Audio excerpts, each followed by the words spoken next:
Market cheered a divided Congress, or what we think will be a divided Congress, meaning that the Republicans will continue to control the Senate and the Democrats will continue to control the House, putting checks and balances in order. But of course, at the same time, too, what will that mean for the much needed stimulus in the United States? For more on this, we're now joined by Douglas Holtz-Eakin. He is the former U.S. Congressional Budget Officer and also president of the American Action Forum. Douglas, nice to be able to catch up with you on this very important subject matter. This, of course, was a knee-jerk reaction or a reprieve in the market. But we have to think about what comes next, specifically as it relates to the health of the U.S. economy. What is your view in terms of what this result might mean for the stimulus program?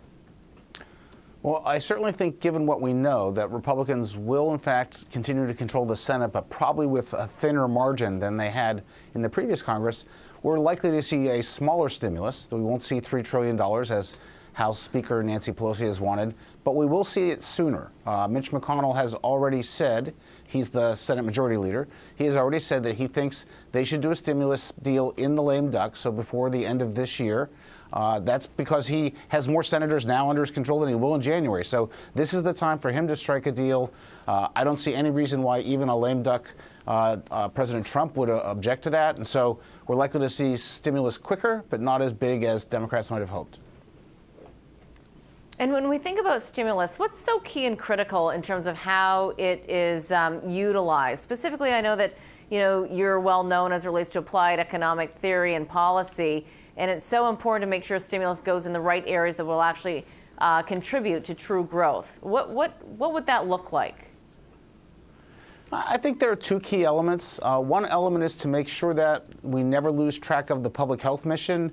Those are things like protective gear, testing, to the extent possible, continue to accelerate therapeutics, and thus allow people to conduct economic affairs without fear of catching the virus as much, getting sick.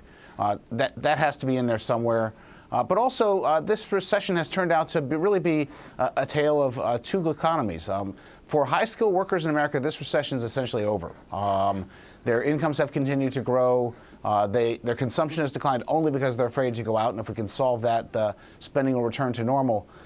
For low-wage workers, there are about 11 million who were losing their jobs in the early spring and are still out of work. And for them, the next stimulus, it's imperative that it give them some support to their incomes, or this will start to look like a more traditional recession where there's not enough income, demand starts to fall, and you get that sort of downward spiral. So I think the key is to target effectively and to make sure that the health mission is still on track. Douglas, very interesting that you said that. Indeed, we've been talking about the K-shaped recession. The fact that you say for those white-collar workers, it's basically over. You talk about the importance of targeting. Do you have faith that the government can pinpoint those areas of the economy, those people who need the help the most?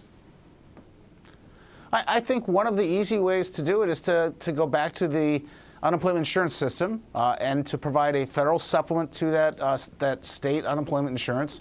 That was there in the initial response. It was an enormous amount of income support in the U.S. economy. By the time we got to August, there were about $2 trillion in household bank accounts that were not there in February. That's been steadily spent down.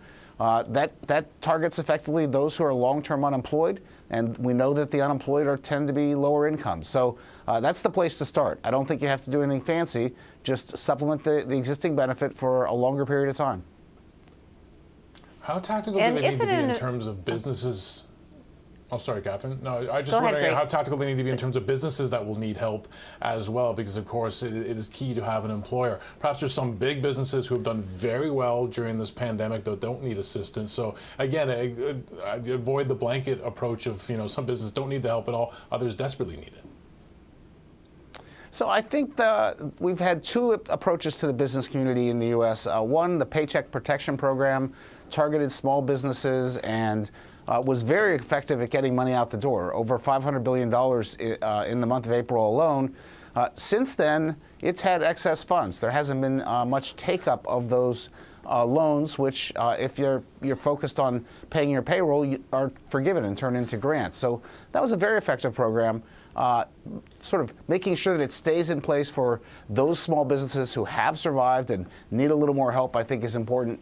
The second approach has been something called the Main Street Lending Program, which is a Federal Reserve lending program backstopped by money by the U.S. Treasury.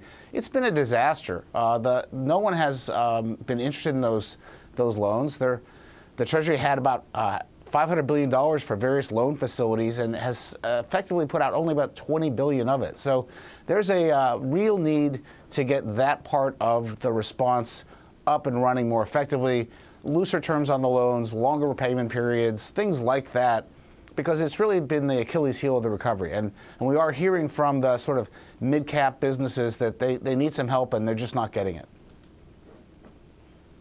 And what do you think we can expect if, in fact, it is a Vice President Biden win for the presidency?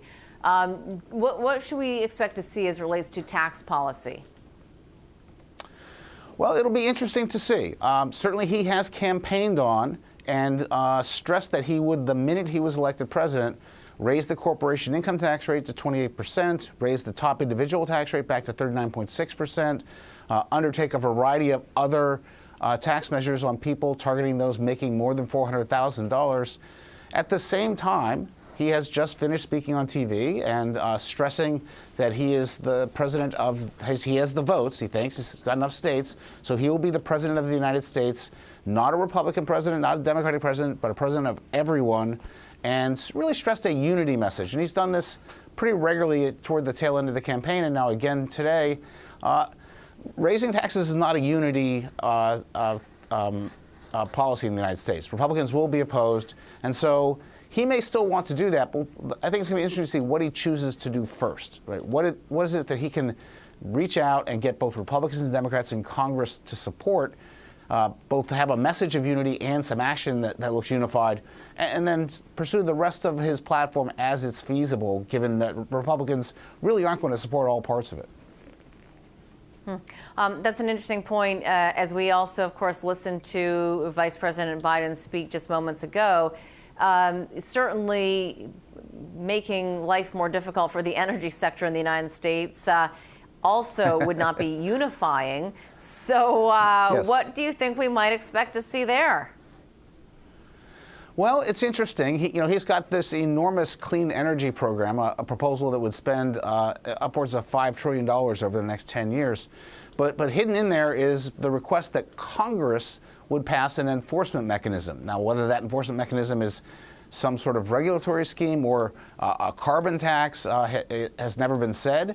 And so I think a key issue is going to be, how does he pursue that program? Does he put the onus on Congress to pass some sort of mechanism, essentially force Republicans to stand up and oppose dealing with the climate issue? That would be good partisan politics. Republicans have been on the wrong side of that issue for a long time. It's extremely popular with young voters, and it's something that increasingly Republicans have come to recognize as a problem for them. He could really put them in a tough bind. Will he do that? I think this is going to be an extraordinarily interesting first couple of months as the new administration sorts out its priorities and how it wants to deal with Senate Republicans. Douglas, we only have about a minute left, but I was taking a look at some of the notes that you provided for us.